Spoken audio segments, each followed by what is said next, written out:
Hola, ¿qué tal, amigas, amigos, televidentes en Extra Plus? Un gusto saludarles, darles la bienvenida a esta edición Sumando Vigores. Vamos a hablar de historia de Nicaragua, historia reciente de Nicaragua. 5 de abril, Domingo de Ramos en 1954. Domingo de Ramos en 1954. 4 de abril, viernes. 4 de abril, perdón. Sí. 4 de abril, era viernes. Nada más que las noticias llegaron el 5 de abril. Ah, ok. 4 de abril, entonces, de 1954 era viernes. Viernes. Sí. Viernes Santo. Que el viernes, sí, Viernes Santo. Viernes Santo, ok. Sí. En 1968, el 5 de abril cayó en Viernes de Dolores. Sí. ¿Verdad? Y hay dos eventos que están relacionados con la Guardia Nacional en 1954, que no es el único, porque son varios, lo que pasa es que de repente como que es como el más significativo tal vez, o el más impactante. El más impactante, pero en 1968 se produce un evento con un graduado ya de la Academia Militar, con el grado de teniente de la Guardia Nacional, que no está ejerciendo como Guardia Nacional, sino que salió pues de la Academia. De la GN salió. Sí. 1954 hay una llamada rebelión de la Guardia Nacional contra Somoza, que es como la más impactante de varias rebeliones que empiezan en 1934 inclusive. Sí, en 34. En 1934. Y en 1968, que es la fecha que se tiene conocida por el testimonio de su hermano, David, del asesinato de su hermano René, del asesinato de David Tejada Peralta. Sí. A manos de el coronel Oscar Morales. Ok. Vamos a hablar de estos hechos con el doctor Rafael Casanova Fuerte. Muchas gracias por estar con nosotros. Sí, gracias a tu persona por invitarme aquí. Estamos como dice el eslogan del programa, sumando vigores. Sumando vigores, claro. En el conocimiento. Sí. Si a mí me tocaría analizar este periodo más atrás del 54 y por supuesto más atrás del 68, que coinciden en las fechas exactamente, porque los hermanos Tejada son capturados el 4 de abril, los asesinatos se producen el 4 de abril y se conoce hasta el 5, al día siguiente de esta situación. Si caminamos y retrocedemos el calendario hasta 1934, que es donde se produce la primera rebelión de GN contra Somoza. Fijémonos en un detalle, Somoza no ha asumido el poder. Sí, es el jefe director en ese momento. Es el jefe director, pero es uno de los famosos 3 poderes de los que habló Sandino, que viene ganando fuerza después de la muerte de Sandino. Recordemos que la Guardia Nacional fue fundada por un acuerdo, el famoso tratado Cuadrapazo-Danas-Munro, de 1928, aunque hay que decir que desde el lapso de 1925, que 1912-25, que tuvo el país ocupado por norteamericanos, existía la idea de fundar el famoso ejército apolítico, apartidista, un ejército profesional, para evitar las confrontaciones que había, porque cada partido, en este caso liberal y conservador, tenían su propio ejército. Venía una guerra civil, hasta los rangos tenían, para manera de un testimonio oral, cuando se dio la rebelión de 1912 de Celedón y Mena, en Rivas actuó un general llamado Joaquín Argüello de Granada, que entró casualmente por la parte de Rivas, tenía que pasar por La Puebla porque estaba en una famosa colina. Cuando me refiero a La Puebla, me refiero al barrio La Puebla, por San Jorge. A este señor le decían el Ruco. Dicen que era un apodo familiar propio de los granadinos, él era de Granada. Y estaba una señora Caracas, dicen, ahí en una de las principales esquinas del barrio de La Puebla, y alguien le preguntó qué está haciendo. Bueno, que tenemos que alistarnos, aquí traigo a mis hijos, dice. Entonces, 2 de los hijos eran rasos, uno era sargento y el otro teniente. 4 hijos de ellos. Estaban esperando para que entrara el general por La Puebla, y como realmente sucedió. Sí. Entonces, esto nos da una idea, pues el Partido Liberal está abajo, pero tiene su ejército en cualquier momento y tenían ya los rangos. Por supuesto que ahí los dueños de Hacienda eran, si no eran capitanes, coroneles, los peones eran los soldados. Claro, claro. Es que eso es interesante, importante, porque es decir, cuando hablamos de la historia militar de Nicaragua y de los grados militares en Nicaragua, antes de la conformación ya de una organización militar que empieza después de 1856, sí. Después de 1858 más bien, esa organización anterior, los grados están de acuerdo a la cantidad de gente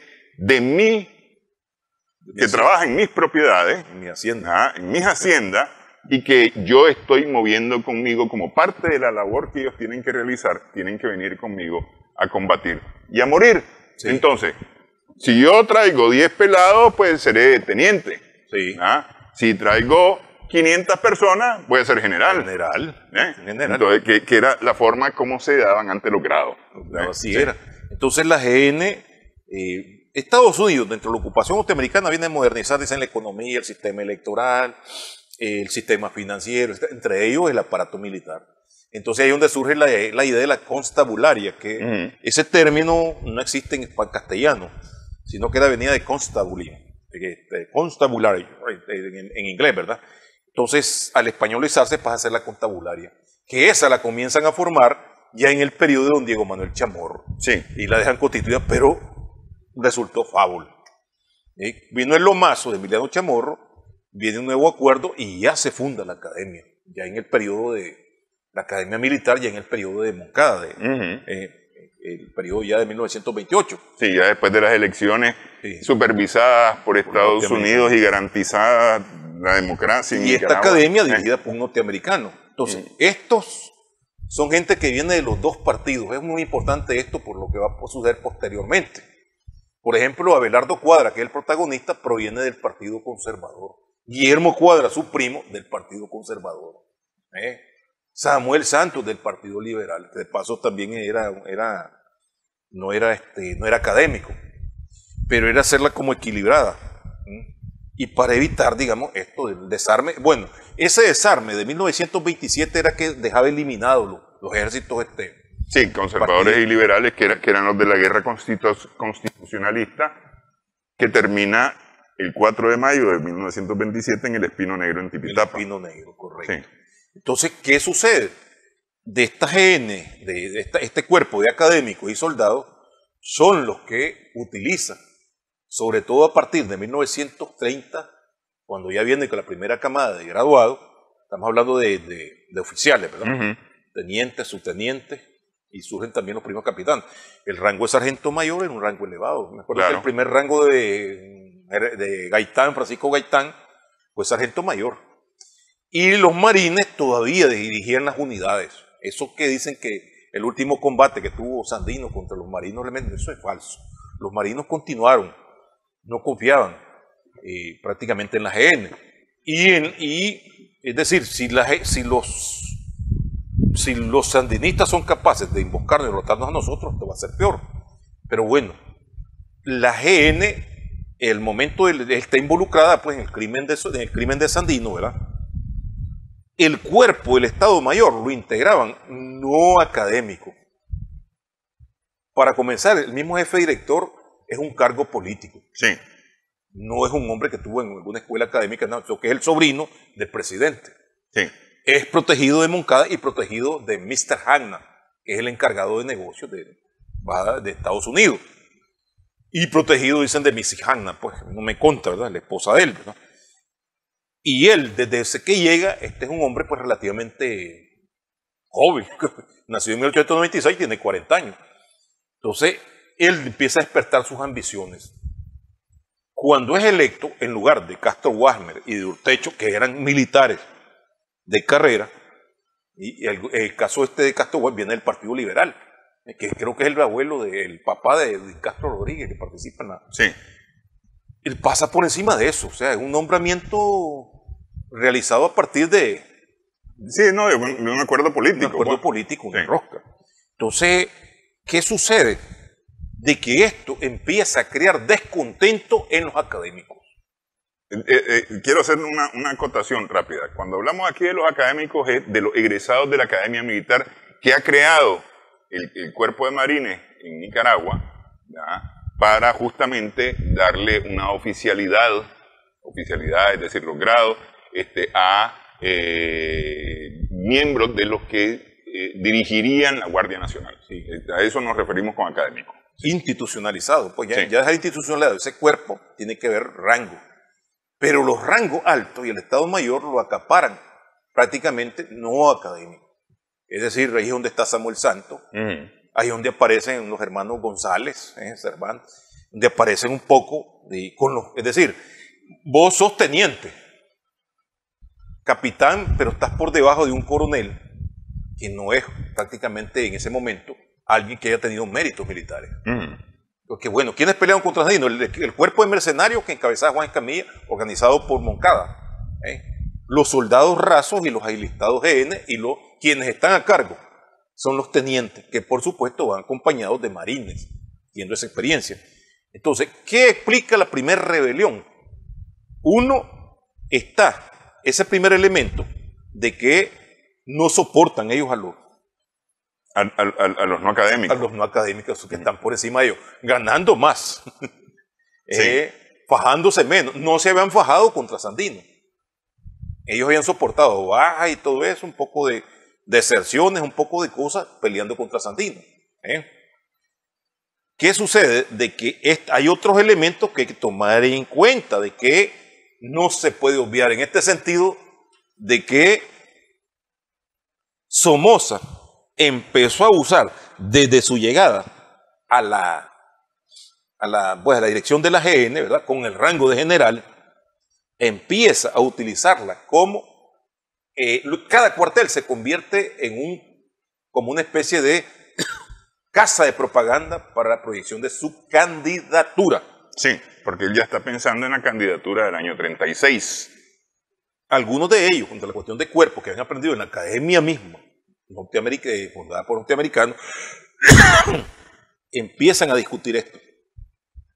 Hagamos una pausa para justamente meternos a esta parte y cómo es del 34 al 36 ese movimiento de Somoza, pero que implica justamente la primera rebelión de la Guardia, porque esa sería en el 34 la primera rebelión de la Guardia, es decir, en el mismo año en que mata a Sandino, se le revelan a Somoza los oficiales de la Guardia Nacional. Regresamos en breve en esta edición Sumando Vigores.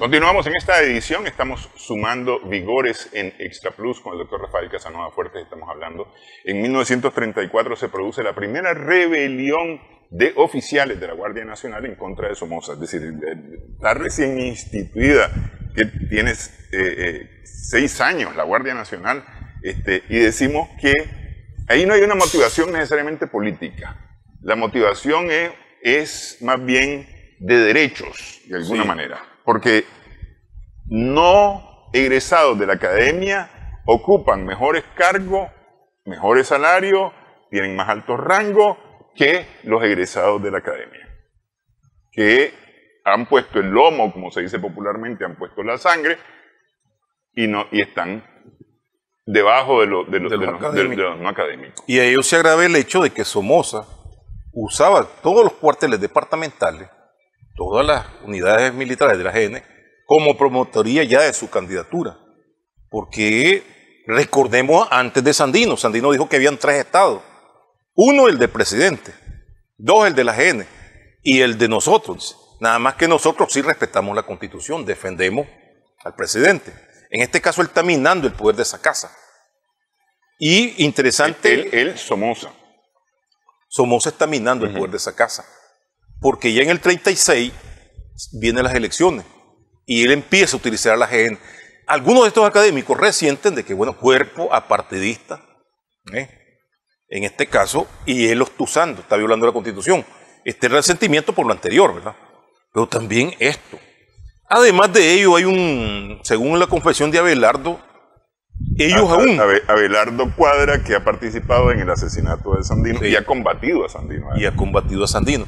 Tenían una suerte, una especie de cargo de conciencia por la forma en cómo habían matado a Sandino y, bueno, cuán justo había sido eso y a quién había servido eso.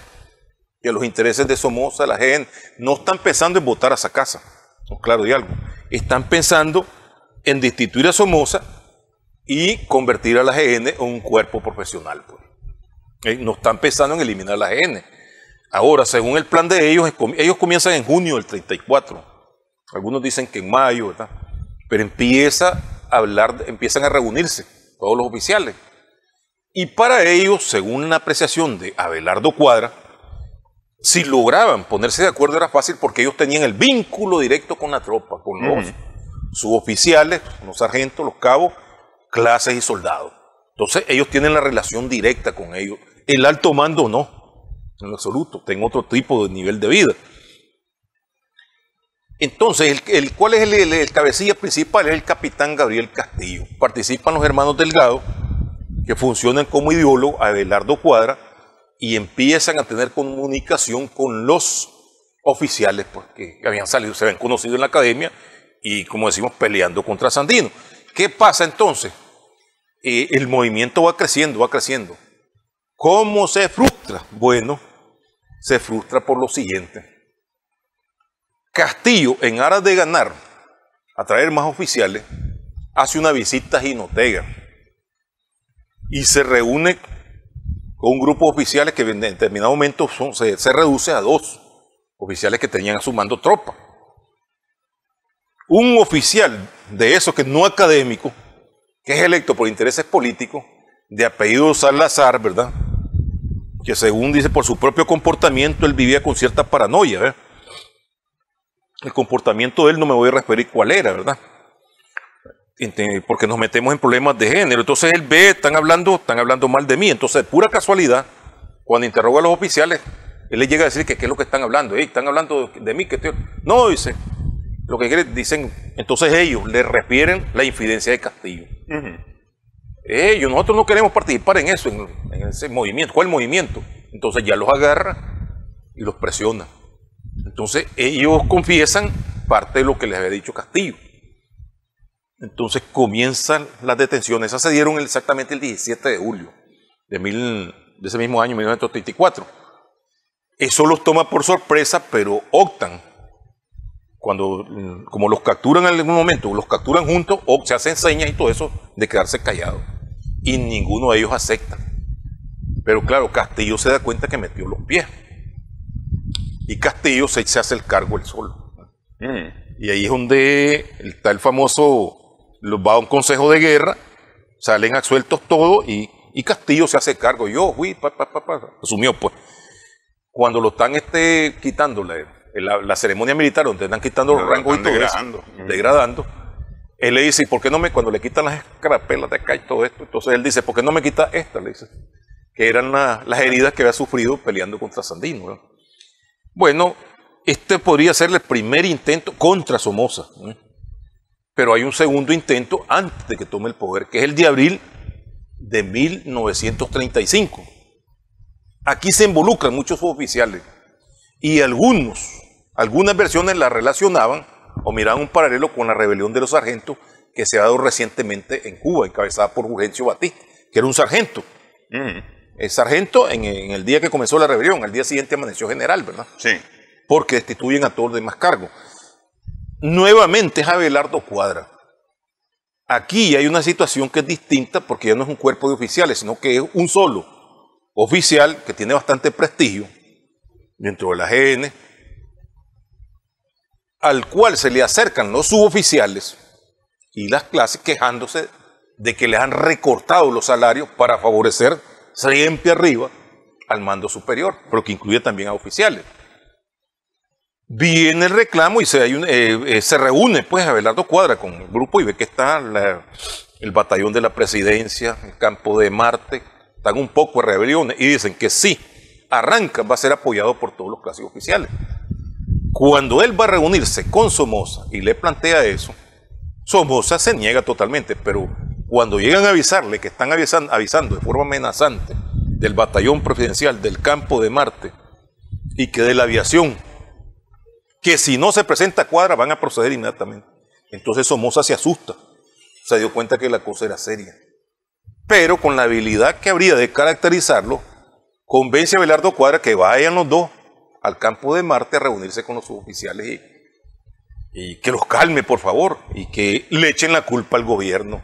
Esto y el otro, porque él, pero además que él va a resolver el problema de los salarios y eso. Y bajan ahí, baja él con ellos, entonces ya los que estaban alzados se calman. Pero cuando Somoza da la vuelta, le reclaman que por qué no dio la orden de echar preso a Somoza ahí mismo. Que era la oportunidad de librarse de ese bandido, pues porque tan claro que es el jefe director el que les bajó los salarios y todo eso. Y entonces él se da cuenta que perdió el momento. Cuando retorna a la unidad y logra contactar con el hermano Manolo a otras unidades, ya se da cuenta de que ya Somoza maniobró. Movió a algunos oficiales de ahí, los trasladó a otras partes, a otros les dio de franco, le llamaban. O sea, les dio de día libre. Día libre. Y esto es en el mismo abril de 1935, fijémonos ese detalle, ¿verdad? En plena Semana Santa, cuando él retorna a tratar de tomar el mando al campo de Marte, donde está el cuerpo que está apoyando, lo capturan. Abelardo Cuadra. Hay un juicio y lo condenan a muerte. Sí.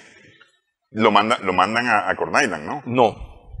Le dan de casa, como tenía el comandante general legalmente, era Juan Bautista Sacasa, él no se atreve a eso. Lo hacen, se ejecutan hay dos oficiales condenados a muerte. Uno que voló el campo de Marte, pero por otras razones, ¿verdad? Que no viene al caso. Una acción individual de protesta, que era uno de apellido López, y Abelardo Cuadra. Los dos son condenados a muerte, pero se las conmutan por prisión, y a Cuadra lo tratan por prisión. Al ser una persona que proviene de la familia granadina, le dan Granada por cárcel, ciudad por cárcel. Y López queda prisionero y le aplican la infuga. Pues.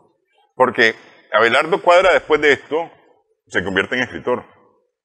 Cuentista principalmente, ¿no? Sí, participa en distintos movimientos. Por eso el libro se llama El hombre del Caribe, que él le dicta la memoria a Sergio Ramírez Mercado, y ahí pues relata un poco de aventuras que hay en toda esa época, que hay la Legión del Caribe, en Panamá, en Costa Rica, en Cuba, Dominicana, Guatemala. Porque hay un momento en que él narra su experiencia en la lucha contra Sandino. Sí. ¿Verdad? Y termina diciendo que estaban equivocados. Sí. ¿Verdad? Es decir, concluye que estaban equivocados. Porque él se arrepiente de toda lo que él ha participado en contra de Sandino. En varias barbaridades. Él narra ahí cómo ejecutan a un niño, los marinos. O sea, la ley fuga no es invento de Nicaragua, es invento de los marines. Que cuando tomaban prisioneros, los agarraban, se corrió, entonces lo mataban. Sí. Un poco es decir, en el periodo anterior, digamos, en la guerra civil, es lo que hacían las famosas palizas y las bebidas de aguachile, etcétera, las famosas, muy populares, pero quienes traen un poco de prácticas de ejecutar prisioneros como tendencia general son los marines. Y por eso es que se decía que la OGN estaba hecha imagen y semejanza. Sí. Los marines. Por ejemplo, cuando la persecución contra Sandino, se rinde el coronel Abraham Rivera para que respeten las 20, entre ellas 6 mujeres y todo lo demás, pero bueno, se rinde y la guardia los ejecuta. Los ejecuta, sí. Eso era propio de la marinería, lo hicieron en Filipinas, lo hicieron en Haití, lo hicieron en Dominicana. Es propio. Cuando hablamos de Filipinas estamos hablando de inicios del siglo XX. Claro. Cuando ellos se apoderan de Filipinas después de que independizan, hubo un fuerte movimiento independentista.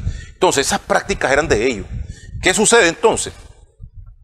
La rebelión, estas dos rebeliones son apagadas. Somoza da golpe de Estado contra Sacasa en 1936.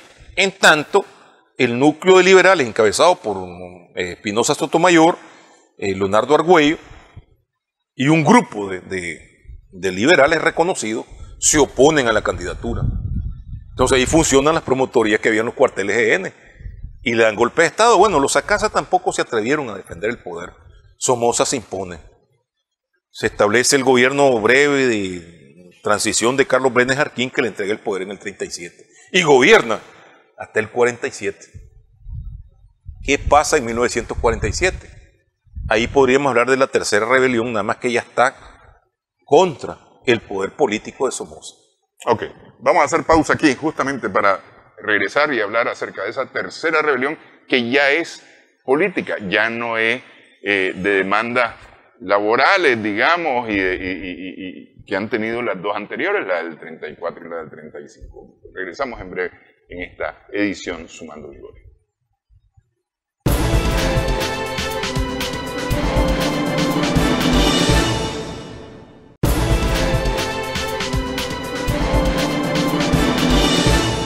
Continuamos Sumando Vigores en Extra Plus con el doctor Rafael Casanova Fuerte. Estamos conversando. Decimos que ya Somoza, siendo presidente y jefe director de la Guardia Nacional, porque tenía conservaba los dos cargos. Tenía los dos cargos.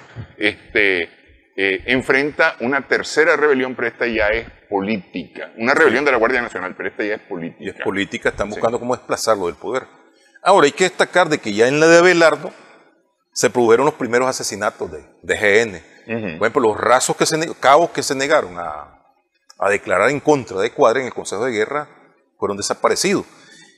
Ya en el 47, ahí interviene la figura de Leonardo Argüello cuando se rebela contra Somoza, dice que no va a ser un títere, y desde el 1 de mayo que toma posesión, Somoza, recordemos que hizo un fraude abierto, volteó los votos, y en el caso de la toma de posesión, para demostrar pues que él no solamente no se había reelegido porque la población presionaba para que no se reeligiera. Entonces, en este caso él trae invita a varias delegaciones. Y eso es muy importante porque después rompieron relaciones con Somoza, con el gobierno de Somoza, con el gobierno que estableció después un otro títere. Pero bien, vayamos a ese momento. Cuando se dan los choques entre Argüello y Somoza, quita el nombramiento que tenía el hijo de Somoza, que pasó a ser mayor a la edad de 25 años, pasando por encima de todos los rangos. Era Anastasio Somoza de baile, ¿verdad? Pasa a ser mayor y después pasa a ser coronel. Los mandos militares están bien incómodos, principalmente por ese caso, porque habían otros aspectos que ya no les gustaban a ellos. ¿Qué pasa? Este sector apoya a Argüello. Entonces son los llamados constitucionalistas, porque están apoyando la Constitución al apoyar al presidente Argüello, y los llamados somocistas. Se dividen. Por supuesto, esta maniobra es conocida de que Somoza, para ganar tiempo, le dice a Argüello cuando Argüello le ordena que desocupe el país, que entregue pues el mando de la GN, que también es otro momento que dejan pasar. Cuando llega la reunión con Argüello, hay oficiales leales que están de acuerdo en capturarlo o hasta ejecutarlo, dicen ahí mismo. Pero el mismo Argüello se opone totalmente a eso, porque él se enmarca dentro de la constitucionalidad. 3 días después, eso fue el 24 de mayo, 3 días después está dando el golpe contra Argüello. Con el concurso, posteriormente, de algunos conservadores y algunos líderes liberales independientes como Carlos Paso, que declaran incapacitado para gobernar al presidente. Acompañan, en resumen, al exilio varios militares GN, algunos se quedan dentro. Es muy importante esto porque la misma represión que hay contra los militares que sacaron la cara implica que no repriman a algunos militares que están de acuerdo con Argüello. ¿Por qué? Porque en septiembre de 1947, paralelo a la rebelión de la Mina de la India, que lo organiza Emiliano Chamorro, y lo organiza, ahí vemos qué interesante esta alianza, y es yo diría que es la primera alianza, en el 48, GN y GN en activo, el Partido Conservador, activista, sobrevivientes de Sandino, y también participan socialistas. Yo diría que este 47 y se extiende hasta el 48 es muy interesante porque viene tomando forma una confrontación. Recordemos cómo había jugado Somoza en 44 para sacar al movimiento obrero del movimiento fuerte movimiento opositor político que había en ese momento. Él rompe esa alianza cuando en el 46 empieza a volar cabezas. Ahí donde murió a golpes, nunca se pudo saber el nombre, un obrero activista de la base socialista llamado Patatón. Y había un acercamiento, una reunión entre Nicolás Arrieta, antes de que entrara a la presidencia, con Argüello. Entonces, pero vayamos a qué pasa con los GN. Emiliano organiza el golpe, pero también hay comprometidos algunos oficiales que no necesariamente son conservadores. Algunos son simpatizantes del PRI o simplemente son profesionales, o simpatizantes o ligados también al conservatismo, porque ahí es donde está Guillermo Cuadra, por ejemplo, el primo de Abelardo. De Abelardo, sí. Correcto. Entonces está Alfredo Noguera Gómez, están algunos militares, viejos conservadores, Alejandro Cárdenas, general, ¿verdad? Conservador, hijo del presidente Adán Cárdenas, que es el jefe militar de Emiliano, pues, del Partido Conservador. ¿Cómo se involucran los militares y cómo se involucran los sandinistas de Sandino, ¿verdad? Esa etapa de Sandino, en el asalto a la mina La India, en el ataque a Muelle de los Bueyes, y como vino sucediendo en todas las rebeliones que montaban los conservadores, siempre no había coordinación, unos llegaban, otros no llegaban o llegaban tarde. Y me recuerda también lo de la toma de los cuarteles de Inotepe y Iriame, que fue la última, pues. Rebelión de los conservadores, así pasó lo mismo. Me contaba en una grabación que le hice a Domingo Sánchez Salgado que ellos reciben instrucciones del partido de presentarse, ubicarse frente al comando de Matagalpa, con revólveres para que no llamar la atención, porque van a apoyar el levantamiento que va a organizar el comandante de Matagalpa. Y a Matagalpa va a llegar el general Alejandro Cárdenas, pero el general Alejandro Cárdenas llega a Matagalpa y ahí tenían que llegar otros conservadores que no llegan y él se pone nervioso y se va. Y el comandante estaba esperando que llegara esa gente para hacer el pronunciamiento. Mientras tanto, el teniente Guillermo Duarte, los tenientes Guillermo Duarte y Ramón Torres vienen de Huigalpa. Pero los conservadores que van a llevar el camión, que van a llevar con civiles que iban a armarse, no llegan. Julio Alonso los queda esperando en el empalme de Huaco. Y él ya no puede regresar. Guillermo Duarte regresan a la unidad. Torres y Duarte regresan a Huigalpa y se reportan, pues no tienen problema. Pero Julio Alonso se queda atrapado. Entonces les dice a los soldados, regresen, le dice. Ustedes tienen que... digan que yo los obligué, y se van para Matagalpa a esconderse, y luego salen para Honduras. En la mina La India, quienes jugaron un papel más importante fueron los remanentes de Sandino, al extremo, y entraron desarmados, armados de cuchillo, se apoderaron de dinamita, mataron a los guardias.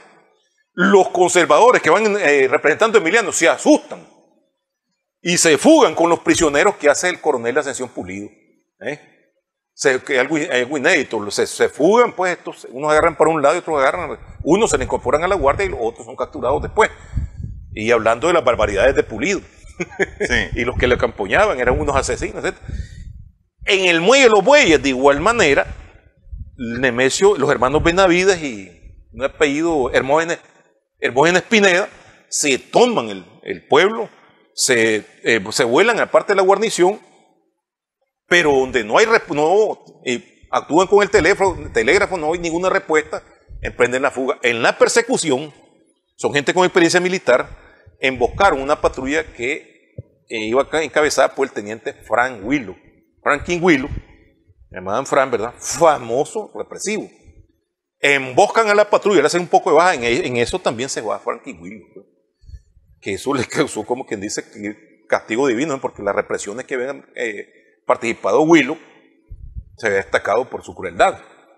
Y se disuelven, pues agarran camino y se meten, eran gente conocedora de la montaña, se perdió. Se supone que tomaron el rumbo para Honduras o para Costa Rica. Pero son las acciones más relevantes. También los campesinos conservadores que apoyan la rebelión de la India, que se defendieron con dinamita. Ok. Sí. Entre el 47 y el 54, ¿hay algo más? Sí, y la rebelión del 48, ajá, donde Pero la rebelión del 48 prácticamente es un seguimiento, es decir, una continuación de la del 57. Emiliano, pues desde el exilio también participa, pero ya hay una nueva generación de opositores con mucho más disposición. Es muy importante esto. En el 47 es donde sale este grupo de militares que después va a participar en otras acciones, que tienen una conducta pues más decidida, políticamente más avanzada. En el 48 es una combinación también de todos estos elementos. Los opositores que mencionamos antes de distintas, está el Partido Liberal Independiente, están los conservadores, están los socialistas, están los sandinistas, están los exmilitares. Pero sucedió algo. Va a haber un movimiento que viene desde el norte y otro que viene desde el sur. En el sur se produce un hecho. Las armas pertenecientes a los nicaragüenses en el sur, donde hay una buena cantidad de hombres que logran entrenarse y cuentan con las armas que se las entregó el presidente Juan José Arévalo para Nicaragua. Pero Figueres hace un medio movimiento ahí, en los testimonios de Rosendo Gutiérrez y el testimonio de Arlando Blandino, dicen que fue una maniobra para apropiarse de las armas. Pudo haber sido, están las hipótesis, porque decían que hay una etapa de que, con mucho respeto de la familia Figueres colaboró con la CIA, puede ser que le hayan ordenado boicotear eso, porque era una cantidad considerable la que venía por la parte sur. Ahí se embarca el general Juan Gregorio Colindres, entra solo por el norte, no tiene el peso del apoyo del sur, o sea que la Guardia tiene posibilidades de concentrarse y logran aniquilar el grupo que entra con Colindres, que también estaba apoyado por el presidente Juan José Arévalo de Guatemala, sí. Y Toribio Tijerino, que se movía entre el exilio entre Honduras y Costa Rica, conservador, pues que era nacionalista, antiimperial, había apoyado a Sandino. Eso es aplastado y por supuesto que las capturas en la ciudad son enormes y las torturas pues que son sometidos. Pues. Esa actuación viene increciendo porque ya en el año 56, después del ajusticiamiento de Anastasio Somoza García, eso de las capturas en las casas, a todo el que fuera opositor conocido, a todo el que fuera sospechoso de ser opositor, a todo el que hubiese dicho en algún momento en la calle y hubiese sido escuchado por alguien que haya dicho algo contra Somoza, los capturan, rafaguean casa y demás, inmediatamente, es decir, en todos los días posteriores al 21 de septiembre de 1956, que es el ajusticiamiento, o más bien que disparan contra Rigoberto contra Somoza. Muy interesante, porque la GN... sobre todo cuando se reafirma el poder de Somoza, pero sobre todo después del 44, en esos años, se fortalece el cuerpo de confidentes. Lo que va a hacer más tarde la OSN, la Organización de Seguridad Nacional. Bueno, la OSN es una institución, antes de la OSN se juega con los famosos confidentes que dependían de los comandantes GN. Sí. Porque la OSN le ayudan a institucionalizar pues, los norteamericanos, salida norteamericana. Pero también por la política de Guerra Fría hay un interés por parte de los norteamericanos de fortalecer los ejércitos latinoamericanos de los gobiernos que están bajo su dependencia. Y ya es la política también de Guerra Fría.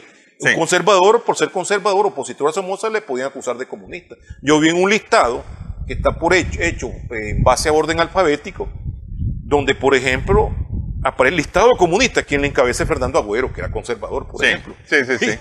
Y por supuesto, eso que decíamos ya se convierte en una práctica totalmente.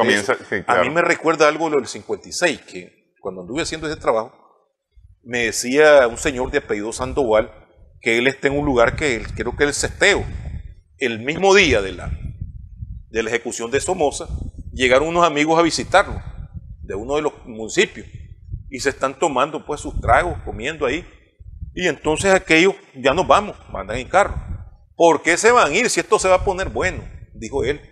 Lo oyó alguien, le costó una carceliada y una torturada, porque él lo dijo inocentemente. Claro, él se pudo haber referido a cualquier otra cosa, pues, es decir, ¿por qué te vas? ¿Cómo te vas a ir, Rafael? Si esto se va a poner bueno ya. Se va a poner más bueno más noche, más tarde. ¿No?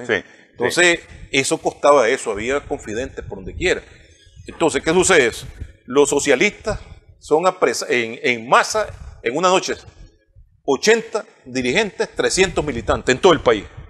Conservadores, estamos hablando de una suma de miles de personas que en distintos comandos, si empezamos a sumar la cantidad, que capturan 50, 60, 70 en Río, todos los municipios, que capturan tanto en Ocotal. Estamos hablando de miles de capturados a nivel nacional, en el lapso de una semana. Así es. Bueno, vamos a hacer la pausa para referirnos al 54, porque el 54 tiene tal vez como cosa relevante el exilio que produce de guardias nacionales, que son justamente los que van desde el exilio, junto con otros opositores, se encuentran con Rigoberto López Pérez y son los quienes preparan a Rigoberto López Pérez para el 56. Justamente ese hecho es importante destacar. Vamos a hacer la pausa, regresamos en breve. En esta edición estamos sumando vigores.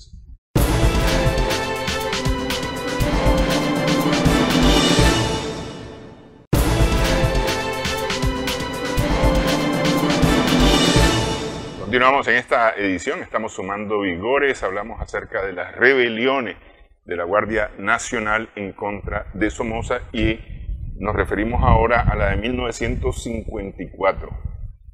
Hay una mejor planificación de alguna manera que las anteriores. En teoría se han logrado coordinar.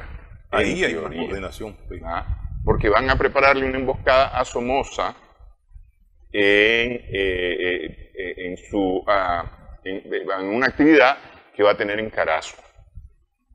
Entonces van a aprovechar un poco la geografía, las posibilidades que tiene el terreno para emboscar a Somoza. Es decir, aquí ya es aniquilarlo. Sí.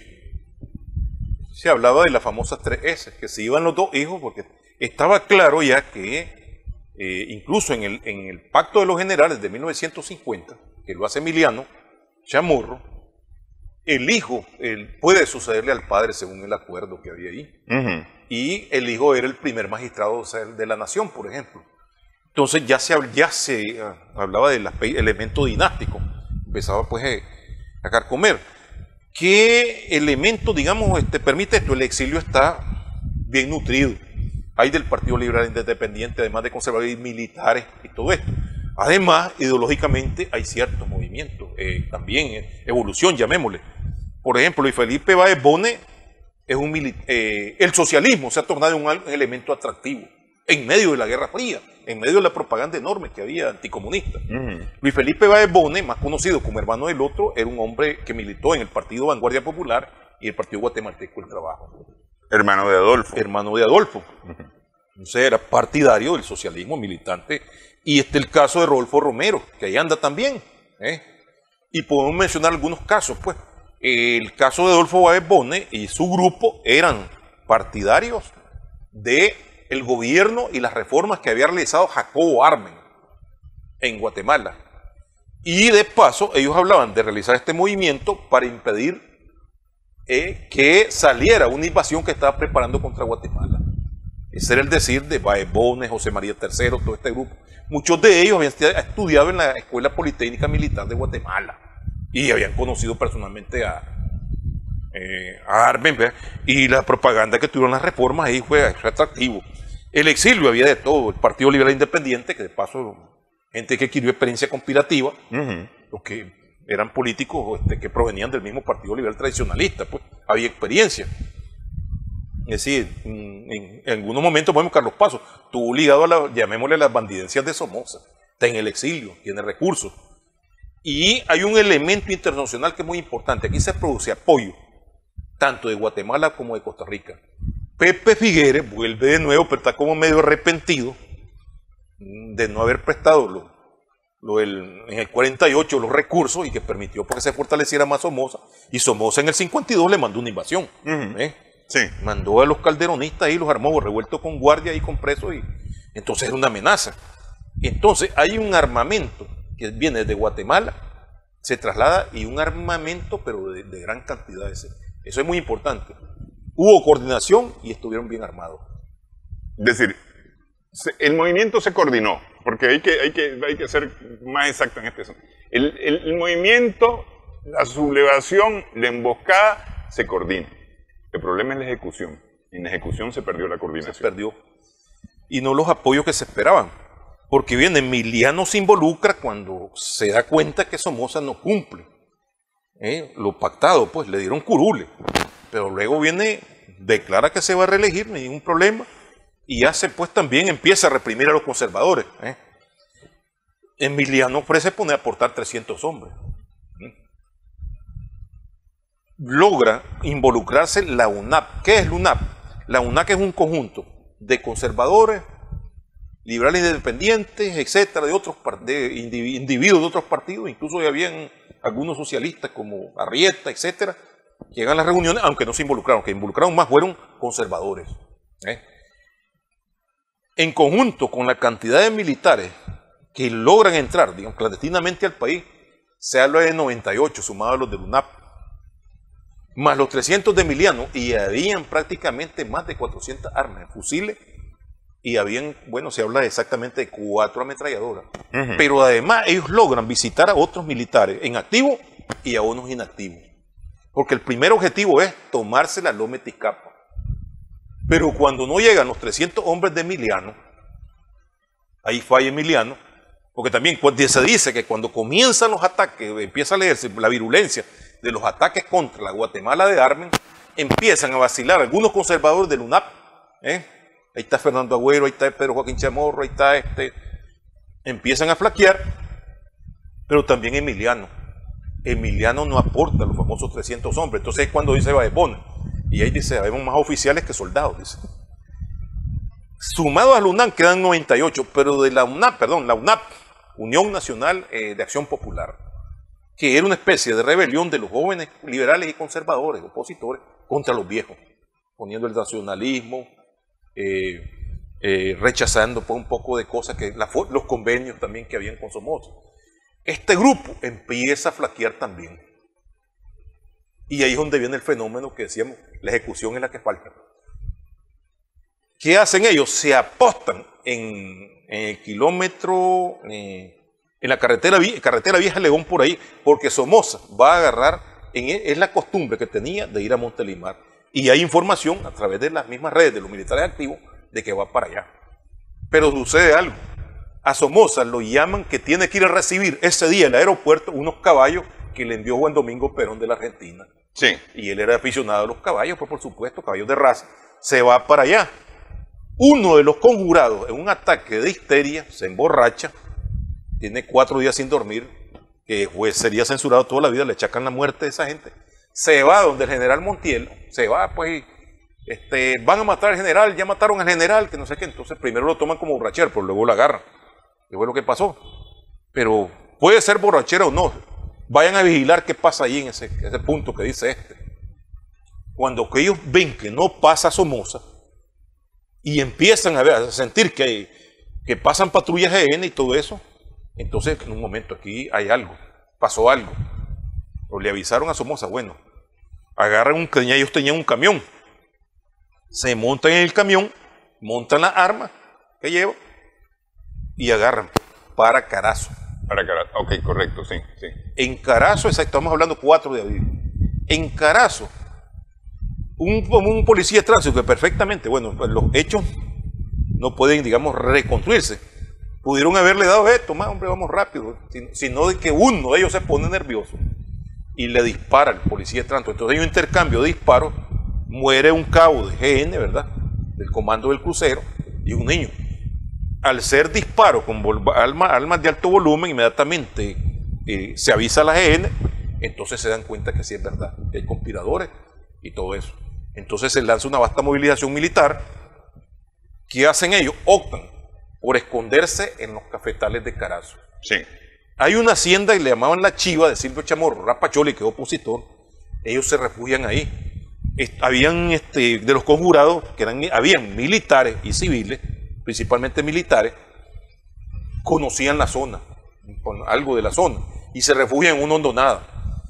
El hombre que les empieza a llevar la comida, pues por un peón de Silvio, un hombre que depende de Silvio Chamorro, llamado Margarito Mendieta, ¿verdad?, de Iriamba, campesino, no sabe leer, pero se pone a ver guaro esa mañana con un amigo ahí y cuando él ve los rótulos que empiezan están unos pasquines que se lanzaron, se han pegado ofreciendo 15.000, 10.000 córdobas, 5.000 córdobas, de acuerdo al cargo, ¿verdad? Cuando le dice al amigo que él conoce, entonces le dice, están ofreciendo un poco de plata. Se va al comando de Iriamba, por supuesto que no le dan ni un peso, lo torturan, llaman a Managua y van y capturan en esa hondonada, los capturan a los marteros conjurados. El que logra ofrecer resistencia es Jorge Rivas Monte, que es un militar coronel preparado, y se rinde solamente ante Juan José Rodríguez Somoza, que es primo de, sobrino carnal de Tacho, ¿verdad? Pero gozaba de cierto respeto por ellos, porque también había estado en el Instituto Politécnico Militar de Guatemala. Entonces él le dice, soy yo, no te garantizo la vida. Por supuesto que eso le sirvió, capturado días después, y a él Jorge Rivas Monte, que era hondureño, logra sobrevivir hasta diciembre de 56, que lo asesinan pues, por gusto, porque él nada tenía que ver en lo de Rigoberto. ¿Qué sucede? Ahí los asesinan totalmente, hay una orden de no tomar prisioneros, estamos hablando de 28 muertos. La historia oficial, contada oficialmente, decía que en los combates habían muerto en los cafetales los sublevados. Pero lo cierto es que son capturados y asesinados. El único que le hizo resistencia, el último en ser capturado, es Rivas Monte con 5 hombres. Pero al tener experiencia militar, logra atenderlo, y bien armado, y logra hacerle baja a la guardia. Entonces aquellos no, dicen, es Rivas Monte. Entonces mandan a Juan José Rodríguez a garantizar que rindiera. Por ahí hay una historia que al no garantizarle la palabra que le dio el tío de no tocar a los prisioneros, dicen que de ahí fue que se volvió alcohólico Juan José Rodríguez, porque en ese momento tenía el rango, creo que de capitán o de mayor. Viene y además los rebeldes lo tenían en la lista para que él encabezara el ejército. Parece que había diferencia entre la familia. Bueno, eso es un asesinato, pero hay toda una serie de evidencias. Hay un oficial, un sargento que había estado a la orden de Gómez Urcullo, Ulises Gómez, de un capitán que hizo que el carro, el jipón donde lo llevaban, recorriera de Iriamba para que la gente los viera, a ver si se garantizaba. En San Marcos, en todos esos pueblos hubo presencia. Allá dicen que la gente decía, ahí llevan a Pablo Leal, que estaba en la foto.